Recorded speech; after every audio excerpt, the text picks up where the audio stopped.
Good morning. It is February 13th, 2024. This is episode 76 of the Paul Green Comedy Podcast, a podcast for dreamers by a dreamer, stand-up comedian, actor, improviser, and evidently a podcaster. And coming to you, documenting my journey as I go for my big dreams as a performer and a comedian, in the hopes that I might provide some insight or some encouragement to anybody out there who has a dream, no matter what that dream is, whether it's in the entertainment space or in the entrepreneurial space or whatever it is. It doesn't matter what it is. Whatever it is that you're going for that seems out of reach or that seems like a stretch, that is what I am doing this for. And just sharing what I'm learning as I go. And I don't pretend to know anything. I don't pretend to have all of the answers or any of the answers. I'm just trying to be as transparent as I can be as I go through this myself. I was having dinner with a friend of mine last night, and we started talking about the life coaching industry and about how there is just this whole industry of people who are wanting to get paid to coach people in life. And I had just was talking about how so many of those life coaches, in my experience, actually haven't done anything in their own lives and yet feel some sort of inclination that they are in a position to coach other people on how to live their lives. And, more power to them, because that's actually their dream. And so as a dreamer, I support that is their dream, is to be a life coach. At the same time, I talked about how I think there is something a lot more valuable to talking to people who have actually done something, sorry, that sounded very almost accusatory of that, suggesting that all life coaches haven't actually done anything, which is not the case with all of them.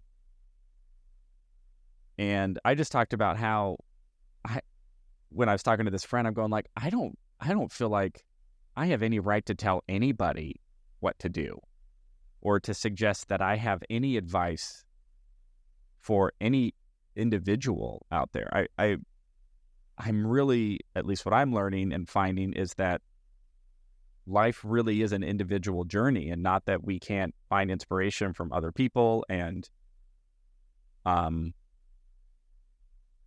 find other people's stories that resonate. I mean, heck, that's why I'm doing this podcast. It's like, hey, maybe somebody tunes in, something I say resonates, and it gives them a little encouragement. But I'm also not up here saying that anything that I experience is the definitive one and only way to go about things.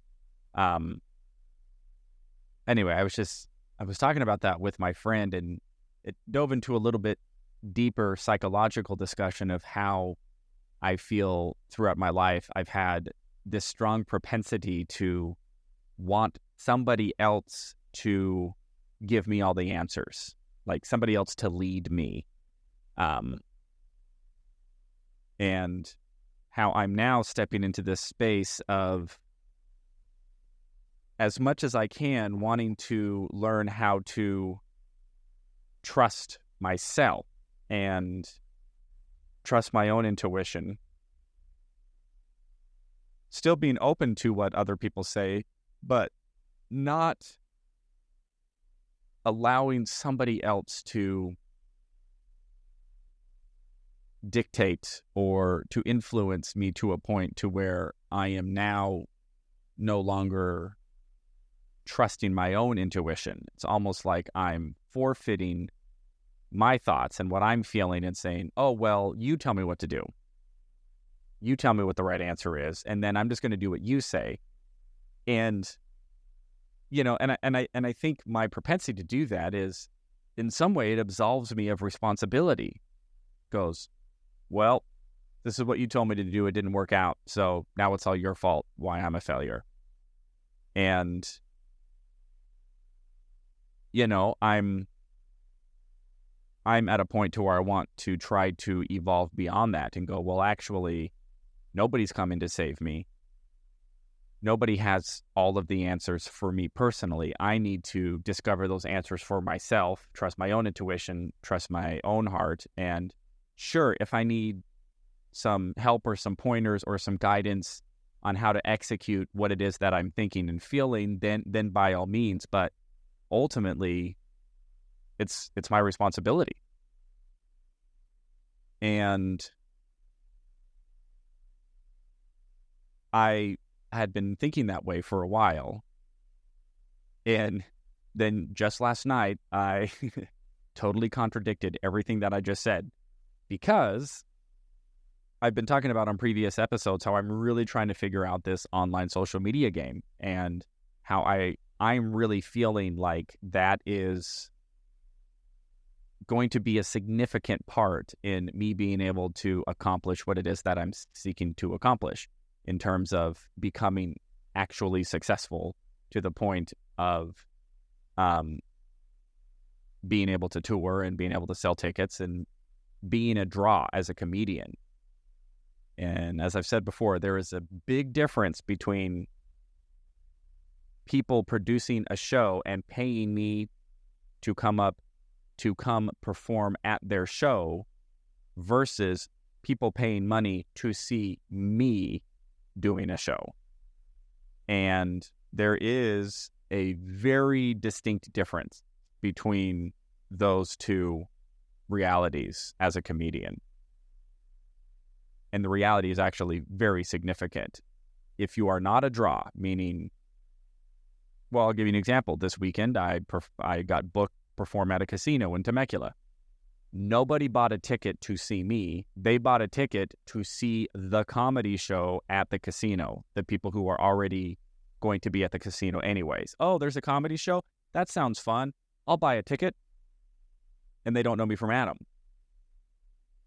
That's very different than Paul Green is performing at this casino. Paul Green, I know that guy. I want to see him perform. I'm going to buy a ticket to see him. Those are two very different worlds. And the reality is most comedians are in that first camp. We're trying to get people who have already an established showroom, a built-in audience, to pay us to go entertain their audience that they have amassed. It's kind of a weird word for some reason. So I have been really trying to turn my focus on, well, how do I become the draw? How do I go from, oh, hey, I'm a booker. I know that you're funny. I'll give you $100 if you just come perform at my show. Great. As opposed to, oh my gosh, Paul Green is coming to my town. He's performing at this venue. And then 200 or 500 or 1,000 people all buy tickets to go see me.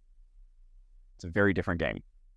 And what I am feeling is, for where I'm at in my career, in my dream, in my journey, like the probability that I'm going to blow up or get discovered by like a manager or an agent who still has the connections to give me some sort of visibility. And again, I think that's sort of the old model anyway. And that old model, I think, is disappearing. The talk shows seems like they're all disappearing. Even the ones that are still going on, like The Tonight Show, I don't think anybody watches them live, really. Maybe there are some people who still watch them live, but most likely they're just getting cut up for parts, and The Tonight Show is sharing clips on social media that people consume later in their own time. And, maybe there's a stand-up comedian on The Tonight Show every now and again. It's not like the old Johnny Carson show where it was, hey, you get that 7 minutes on the Johnny Carson show and you kill it. It can launch your career, like it did for Jerry Seinfeld and Ellen and I think Tim Allen. I think Jim Carrey was on The Tonight Show. Anyway, don't quote me on all those. I definitely know Ellen and Jerry Seinfeld. But anyway, that just doesn't seem to exist anymore. And we live in this 3-second social media world now where, your whole video has to stop this. It's like you have this much time. That's less than 3 seconds. I mean, you've got less than a second to get somebody's attention to go, oh, what's this guy up to?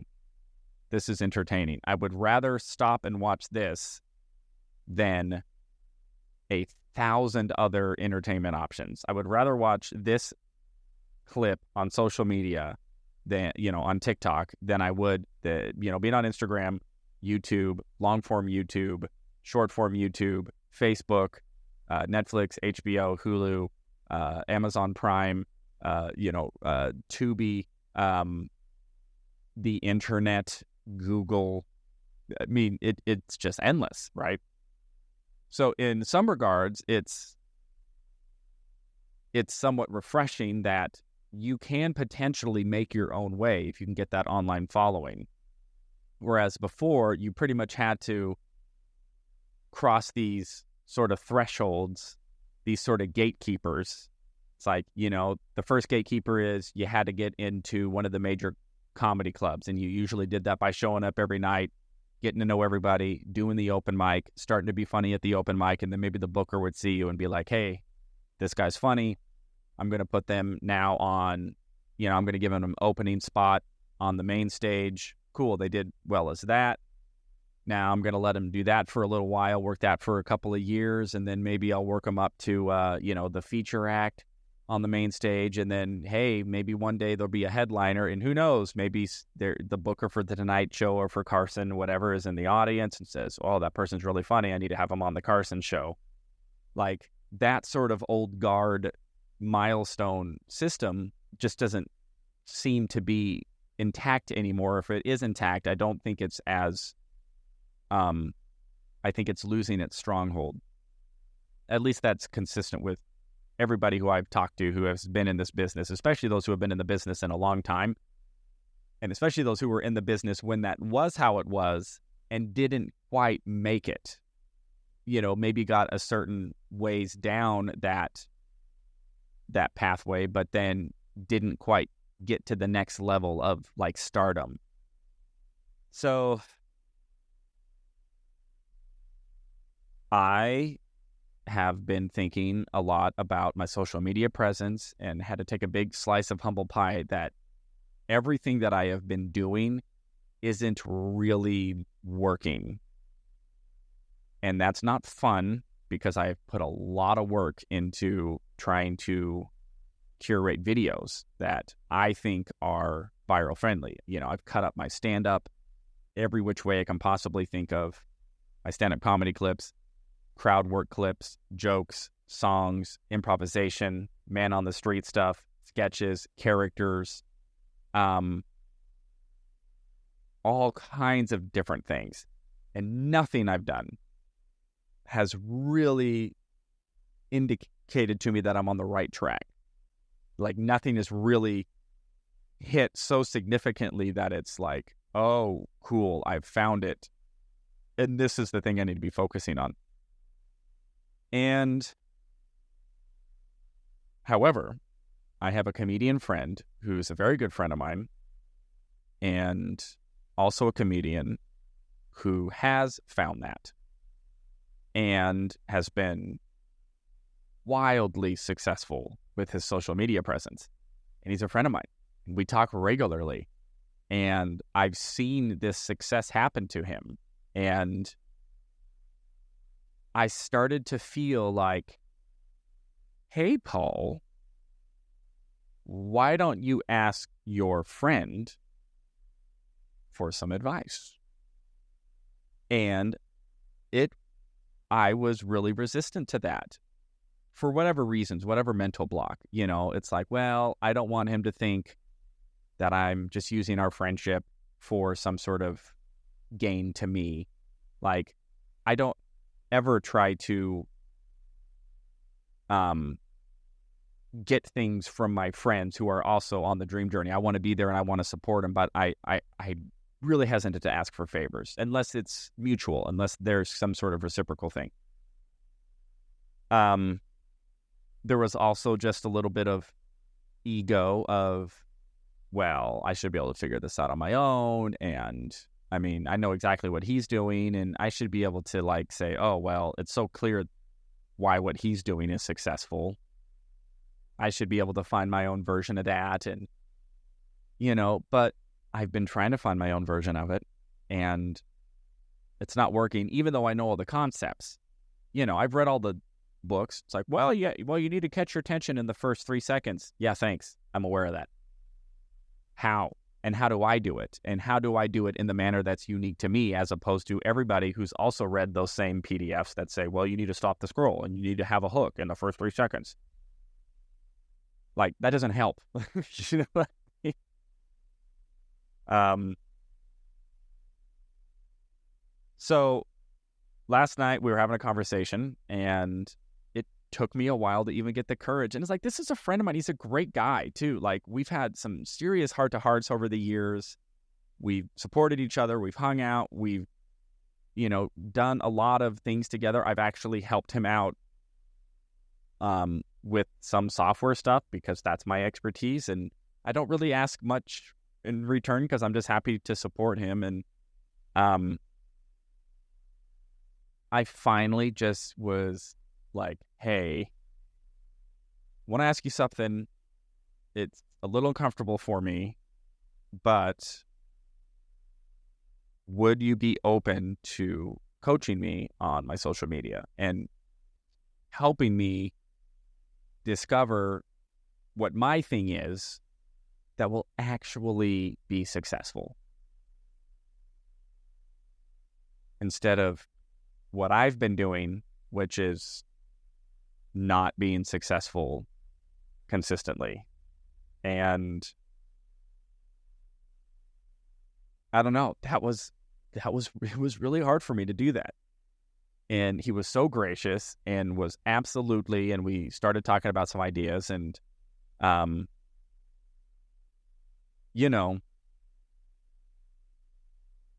it's almost the exact opposite of my philosophy, which is I need to do this on my own, and I need to figure this out, and, I need to follow my own heart and don't listen to what other people say. I'm going, yeah, but the flip side of that is I don't think any of us can follow our dreams or accomplish our dreams alone. As much as I would like to think that I can figure it all out, I can't figure it all out. I do need help, and it's okay to reach out in some situations or circumstances to people who actually do know what they're talking about, who have had success and can point out some pitfalls and can brainstorm with you and can challenge you. And I was just being as candid with him as possible, of just going, hey, listen, I have to own the fact that what I'm doing isn't working, and it's hard, and everything that I've tried has not been successful, and I need to figure out what my thing is. And all of the other stuff is a given. Well, yeah, it needs to have a hook, and it needs to capture their attention within the first 3 seconds. It needs to stop the scroll, and then after it stops the scroll, it needs to keep their engagement through the end of the video. And then ideally, it would be a video that is so compelling that then people share and comment, and like, I go to his social media page, and it's like every video is millions of views. It's like his worst videos are like in the tens of thousands. Like, his least successful video is better than my most successful video. And this is a good friend of mine, and this guy who is actually incredibly gracious and incredibly helpful. And yet I had this hesitation to just be like, can you help me, please? And you know what's even more interesting about this hesitation is I met this comedian when I first started comedy. I'm kind of getting chills. I'm getting chills right now about how this all lined up. So when I first started doing comedy, he had come out and was the headliner at this comedy show that was part of my student showcase. So the producer, my first comedy teacher, had his students come out and I'll do like their 5-minute sets that they were building up, and then had this comic came out and headlined. And I didn't know who he was. I was just like, oh, an LA comic. Ooh, cool. And I'm kind of the new comic. And I'm like, oh, wow, this guy's from LA and he's coming out and he's headlining. That's really cool. And then after the show, I introduced myself to him and he was so gracious even then. And I was a little like, I don't know what I thought. I was like, oh, he's an LA comic. He's probably going to be all snobby and hoity-toity, or, like whatever perception I had of what performers in LA would be like. And, I didn't have any context. It's just, was my fear. And he couldn't have been more gracious. I distinctly remember him giving me his phone number and like, hey, if you ever come out to LA, like, let me know. Just shoot me a text. I'll help you out any way that I can. I can point you in the right direction and, maybe give you some pointers. And at that point in my career, I had zero intention of moving to LA. It wasn't even on my radar at that point. But I had met this comic and got his phone number, and that was it. I never texted him. Didn't even really follow up on it. About a year later, I end up moving to LA. And like 3 or 4 years later, I happened to run into this comic at the Comedy Store. I think it was the Comedy Store, just out in kind of the lobby area. And I saw him, and he recognized me, but he didn't know where. And so I just said, like, I actually remember I made kind of a snarky joke. He's like, oh, hey, he's like, how do you know me? I was like, oh, I'm a comic. I'm the comic who does that joke about airport security.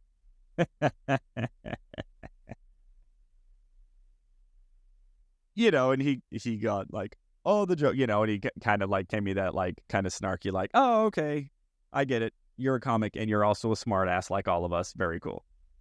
But anyway, that interaction happened. And then he and I think we became Facebook friends just because, you kind of just friend everybody who's a comic in LA when you're out there.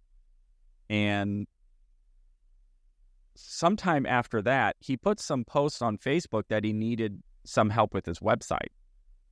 And I was like, oh, I could probably help him with that. So I messaged him to say, hey, I think I can help you with that website. That ended up turning into this relationship where I actually rebuilt his entire website for him. And at that point, he was trying to do something else within the industry. And I was like, well, I'll help you out with that and let's see how it goes. Unfortunately, that didn't really pan out the way that we had hoped. But through that, we started to work together and, built a trust. And he learned that like, oh, I'm trustworthy. Like I'm not trying to screw anybody over. And I do have some skill set with the software side of things. But anyway, so that friendship has just, grown and flourished over the last couple of years. And, we've had some real heart-to-hearts. He and I've had some similar, struggles and whatnot. And, we'll call each other every month or so and catch up and see how we're doing. And then anyway, he started blowing up on social media and I saw the success that he was having, and I thought that was fantastic. And he's like right there. More than willing to be helpful. All I had to do was just ask. So I did. And we started the discussion, and then he said, well, let's really dive into it tomorrow. So sometimes it's just okay to ask for help and to just be like, you want to know what? I don't know what I'm doing here. Whatever I'm doing is not working. There's somebody out there. There's somebody in my sphere of influence who I know and who I trust and who is on my team and is more than willing to help. He probably had no idea that that was an ambition of mine, because because I never really shared that. I was a little shy, because he's been so successful at it. It'd be like if LeBron James was your friend and you actually really did want to be a basketball player, but he didn't really know that. And you're like, actually, I kind of want to be a basketball player. Can you coach me? And he'd be like, heck yeah, I can coach you on how to be a successful basketball player. That's probably a bad analogy. But anyway, you get the point. So that's where I'm at right now. I am taking some humble pie, having to look at where I'm at, recognize that where I want to get is most likely going to involve me. I mean, I've got to get visibility. And it sounds so trite. Well, I want to be famous. It's like, I kind of have to be. At least a level of fame to where I am the draw, to where people are paying to see me. And as long as I am not that guy, it is so clear that my dream has a very low ceiling in terms of how successful I can be. And from what I can gather, and maybe there's another way, and if there's another way that reveals itself to me, fantastic. But from what I can see now, social media is my best bet, because it's that's where everybody is. That's where all the eyeballs are. They aren't watching, America isn't watching The Tonight Show with Johnny Carson anymore. Breaks my heart. But it used to be, on any given night, 30 million or 50 million or however many people were tuning into The Tonight Show with Johnny Carson back in the 80s and the 90s, that's where you could get your visibility. That's not where the eyeballs are anymore. They're all online. They're all on social media. And those are the eyeballs I have to find a way to attract. And, and there's part of me that goes like, really? But also, yeah, really. So if I'm not okay with that, then, well, fine. But maybe this isn't the dream for me if I'm not okay with that. So whatever resistance I may have to feeling like, I just need to get famous so I can be successful at my dream. Yeah. At least the way that I see it manifesting. That doesn't mean that there aren't other ways to be successful with other dreams that don't require like a massive amount of fame. But I mean, any dream that you have somewhere is going to involve other people. Even if your dream is humble, like, I want a strong romantic relationship. Well, where are you going to find that romantic relationship? Most likely through referrals, most likely through your friends, through your networking group, most likely through an online dating website. So what does that mean? That means, you have to reach out to those people. You have to have or you have to really curate your online dating profile, because even that's really competitive. Whatever relationship or whatever type of partner you want, if they are the type of person that is worth wanting, there's a probability that there's a competition for that person. If you're a dude and you want a really attractive, supportive partner, all of the attractive, supportive partners are probably desired by a lot of men. And if you're a lady and you want a male partner who is whatever XYZ, is a good provider or is compassionate or is handsome, like whatever it is, chances are if you find them desirable, there's a lot of other women who find them desirable, which means you're going to have to compete for them. And that may feel like ick. I get it. Maybe like, I just need to show up and Prince Charming or Princess Charming will just fall in my lap. It's like, maybe. But I could make that same, I feel, misguided idea with like, if I just show up as a comedian, people will just love me for who I am, and I just need to show up with my art, and then eventually millions of people will know who I am. And it's like, maybe. Or maybe the other side of that is there are hundreds of thousands of stand-up comedians out there, if not more, if not in the millions. I don't know how many there are, who are all funny, who are all striving for some sort of dream, have the same ambition that I have for fame and fortune and success. And they're all competing for eyeballs on social media, eyeballs on television, eyeballs on Netflix, eyeballs on booking gigs and booking the comedy clubs and booking theaters and influencing people to go buy tickets to see them. And, maybe I got to go compete for that. And maybe I got to be very ambitious and deliberate in how I can attract those eyeballs. And maybe that involves some humble pie and talking to somebody who has successfully done it and being willing to take some advice, try some things, and see what works. So, for whatever that is worth, my dear, lovely, beautiful people, that is where I'm at in this comedy dream. I am very excited because I have a guest coming tomorrow night, and really excited to talk to her. I might have a second guest depending on scheduling this week. If not, it'll probably be next week. And I am just loving so much being able to share this journey with all of you and anybody who's listening. I hope that it is beneficial for you and maybe gives you some inspiration or some thoughts or at least some support to have somebody who is in the thick of it. I think there is something about listening to people who are going through it as opposed to listening to the people who've already done it, because then it's like, oh, well, you already are successful.